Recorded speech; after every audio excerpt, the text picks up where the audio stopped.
E aí, pessoal, seja muito bem-vinda e bem-vindo a mais uma videoaula de história aqui no canal. Meu nome é Laura e ontem foi dia 20 de novembro, que é comemorado o Dia Nacional de Zumbi e da Consciência Negra. Foi escolhido essa data, 20 de novembro, para ser comemorado Dia da Consciência Negra, porque no dia 20 de novembro de 1695 faleceu Zumbi dos Palmares, um dos maiores líderes do movimento negro nessa luta contra a escravização, nessa luta pela abolição da escravatura da história do Brasil. Então foi uma personalidade muito importante para a história do nosso país e por isso essa data da consciência negra foi escolhida para ser comemorada no dia 20 de novembro. Mas nesse vídeo eu não vou falar sobre o Zumbi dos Palmares, eu vou falar sobre outra personalidade negra muito importante também para a história do nosso país, que é a Chica da Silva. A Chica da Silva, ela faz parte dessa série de personalidades quase místicas da história do Brasil, assim como o Chico Rei e a Dona Beija. Mas a diferença é que a Chica da Silva e a Dona Beija, elas realmente existiram. Tem provas, tem documentos, tem vestígios que comprovam que elas existiram. O Chico Rei não, o Chico Rei é uma lenda, mas é uma lenda muito importante para a construção dessa memória coletiva, né, da resistência negra no nosso país. Então, por mais que Chico Rei seja apenas uma lenda, que ele não existiu de fato, é uma lenda muito importante para a história do nosso país. Francisca da Silva de Oliveira, mais conhecida como Chica da Silva, provavelmente, não se tem certeza, ela nasceu no ano de 1734, no povoado de Milho Verde, que pertencia ao arraial de Tejuco, atual cidade de Diamantina, em Minas Gerais. Ela era filha de um português, de um capitão de ordenanças, o Antônio Caetano de Sá, e de uma mulher negra escravizada, Maria da Costa. E a Chica da Silva, por ter nascido negra e filha de uma mulher escravizada, ela também nasceu nessa condição de escrava. E ela foi comprada pelo Manuel Pires Sardinha, com quem teve seu primeiro filho, o Simão Pires Sardinha. Não era uma coisa rara, incomum de acontecer, de um senhor de escravo ter filhos com mulheres escravizadas. Isso era uma coisa comum, ordinária, ali nesse contexto do Brasil setecentista, nas Minas do século XVIII. Então não era uma coisa rara, incomum de acontecer, era uma coisa comum um senhor de escravos ter filhos com escravizadas nesse contexto do século XVIII. Quando Chica da Silva tinha por volta de 20 anos de idade, ela foi comprada por um comerciante de diamantes, o João Fernandes de Oliveira. O João Fernandes, ele comprou a carta de alforria para Chica da Silva e junto eles tiveram 11 filhos, 3 homens e 8 mulheres.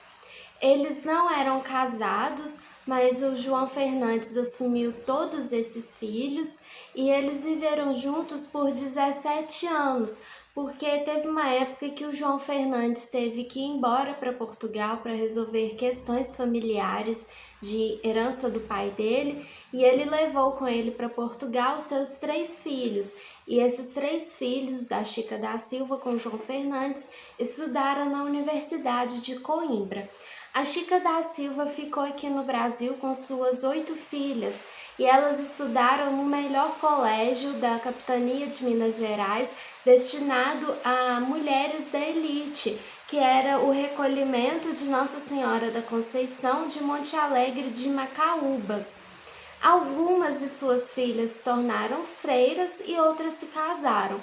O João Fernandes, ele tinha deixado dote suficiente para que todas as suas filhas tivessem um bom casamento. A Chica da Silva, depois de ser uma mulher negra livre, depois que João Fernandes comprou para ela sua carta de alforria, ela passou por um processo de embranquecimento.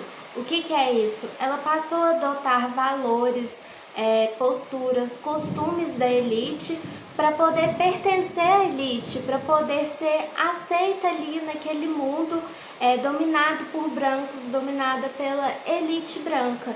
Então ela passou a adotar costumes da sociedade branca, da sociedade da elite, para poder ser aceita naquela sociedade. A Chica da Silva era proprietária de muitos escravos, de muitas pessoas escravizadas, que eram alugadas pela coroa portuguesa para poder trabalharem na exploração do ouro, de diamantes, de metais preciosos. Então a Chica da Silva alugava esses escravizados para a coroa portuguesa e ela enriqueceu muito com esse aluguel de escravizados. Além desse fator da riqueza econômica, desse capital econômico que a Chica da Silva acumulou com esse aluguel de escravizados, ela também fazia grandes doações generosas, bem gordas, para a Igreja Católica. Isso permitiu com que ela participasse das irmandades. As irmandades eram instituições, organizações da Igreja Católica que tinham inúmeras funções e elas exerciam grande influência no poder local e também do governo.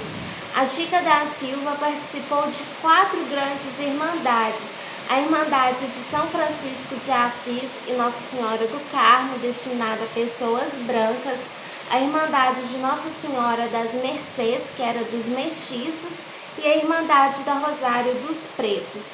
A Chica da Silva faleceu por volta de 65 anos, em 1795, e ela foi enterrada na Igreja de São Francisco de Assis, que era destinada a pessoas brancas de elite.